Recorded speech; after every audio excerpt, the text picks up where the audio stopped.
कि ये जो देश भर में आपके पोस्टर लग रहे हैं सेना के नाम पर, आखिर ये राजनीति नहीं है तो क्या है?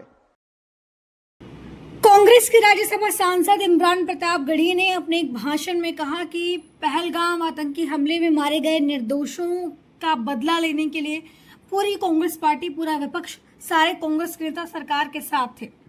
लेकिन सवाल ये है कि पूरा देश जब सरकार के साथ खड़ा था, ऐसे में एक पीड़ा ये भी व्यक्त करना चाहता हूँ, एक दर्द व्यक्त करना चाहता हूँ कि एक तरफ जिस तरह से ये घटना घटी और हमारे नेता राहुल गांधी जी अपना विदेश का दौरा छोड़कर जब दिल्ली पहुंचे तो सीधे जम्मू कश्मीर पहुंचकर जो पहलगाम आतंकी हमले के घायल थे उनसे मिलने का काम किया। लेकिन प्रधानमंत्री जी जब विदेश का दौरा छोड़कर लौटे तो किसी घायल के पास नहीं गए, बल्कि बिहार के मधुबनी में जाकर के उन्होंने जनसभा को संबोधित किया। इधर मीडिया कहती है कि विपक्ष राजनीति न करे, सेना के नाम पर विपक्ष सेना के नाम पर कभी राजनीति नहीं करता, ना ही करना चाहेगा। जिस विपक्ष के बड़े नेताओं ने इस मिट्टी के लिए अपनी जान कुर्बान कर दी, उन्होंने इंदिरा गांधी जी को याद करते हुए कहा कि इंदिरा जी ने अपने सीने पर 3 दर्जन गोलियां खाई। जिस विपक्ष के प्रधानमंत्री राजीव गांधी जी ने इस मिट्टी के लिए अपनी जान कुर्बान कर दी, वो विपक्ष कभी सेना के नाम पर राजनीति नहीं कर सकता, ना करेगा। लेकिन मैं तो सरकार से पूछना चाहता हूं कि ये जो देश भर में आपके पोस्टर लग रहे हैं सेना के नाम पर, आखिर ये राजनीति नहीं है तो क्या है?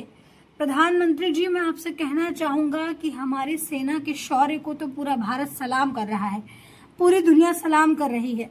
जब पूरा भारत इस इंतज़ार में था कि पीओके हमारा होने वाला है, जब पूरा भारत इस इंतज़ार में था कि बलूचिस्तान अलग होने वाला है, ऐसे में अमेरिका में बैठे हुए फूफा ने आपसे क्या कह दिया कि आपने सीज फायर का ऐलान कर दिया।